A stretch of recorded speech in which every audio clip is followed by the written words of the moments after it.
Hi, I'm Russ McCollister, and today I am fishing on Crane Prairie Reservoir in Central Oregon. Crane Prairie is known for having really big rainbow trout. Crane Prairie is a shallow lake that is very productive. Fish species that occur in Crane Prairie are Crane Prairie's own strain of rainbow trout, commonly called Cranebows. Crane Prairie also has brook trout, largemouth bass, bluegill, bullhead catfish, and occasionally crappie. Crane Prairie is a shallow lake with a maximum depth of over just 20 feet. Fly fishing and fishing on anchor with power bait, worms, or natural bugs caught from the lake are very common here. On this trip, I'm fishing a little unconventionally for this lake. I am trolling plugs. I am targeting the deep areas of the lake.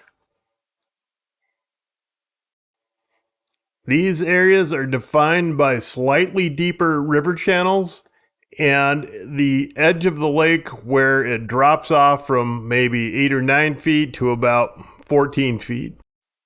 Most of the rainbows in Crane Prairie feed very heavily on dragonfly larvae, damselfly larvae.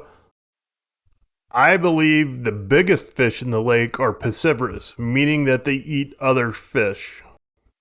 I am fishing with my favorite all-around bait fish imitator, a Berkeley flicker shad and a Rapala shad wrap. There are no shad in Crane Prairie, but the shape of these plugs mimics all sorts of things that live in the lake they might want to eat or eat regularly. Even though this is a very shallow lake, I am still heavily dependent on my electronics to find the river channel and also to see what depth the fish are at. Because Crane Prairie is a very shallow lake, it gets extremely warm.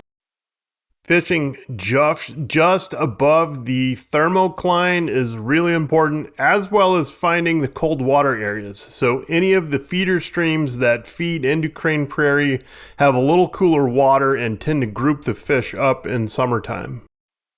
My color selection at Crane Prairie varies depending on the water clarity. If it's clear water, black and chrome is my absolute favorite. Oftentimes, due to the wind, darker colors such as blacks or grays or a lot of times a crawfish color work really well. If anyone has ever followed Buzz Ramsey, he always has the saying, "Let the fish tell you." So this is what I try and do when I troll plugs at Crane Prairie. I like to troll with 4 rods out if I have 2 people. One person obviously is only 2 rods.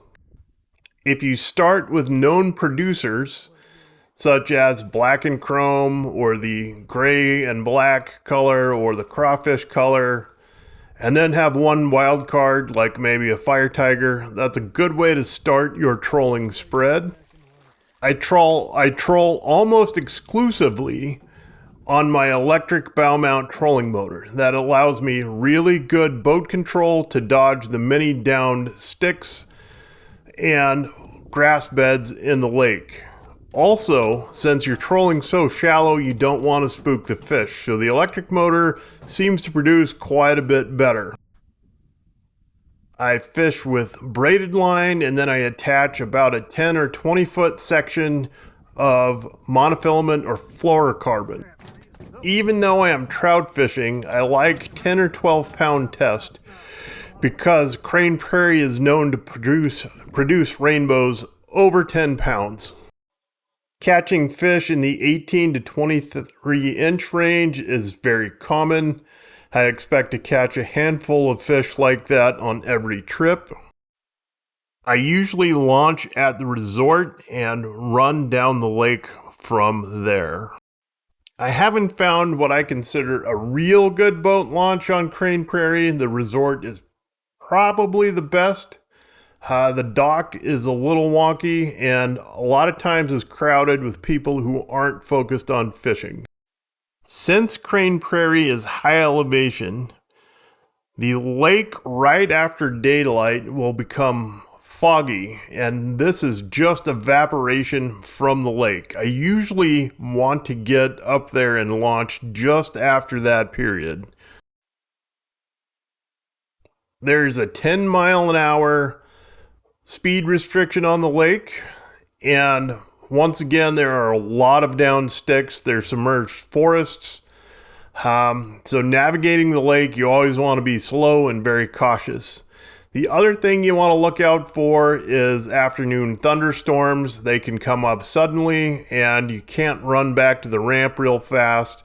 So it's a good idea when you're out there to have a safe area located for when you're ready to go. Thanks again for watching my video. Hope you get out and have some tight lines.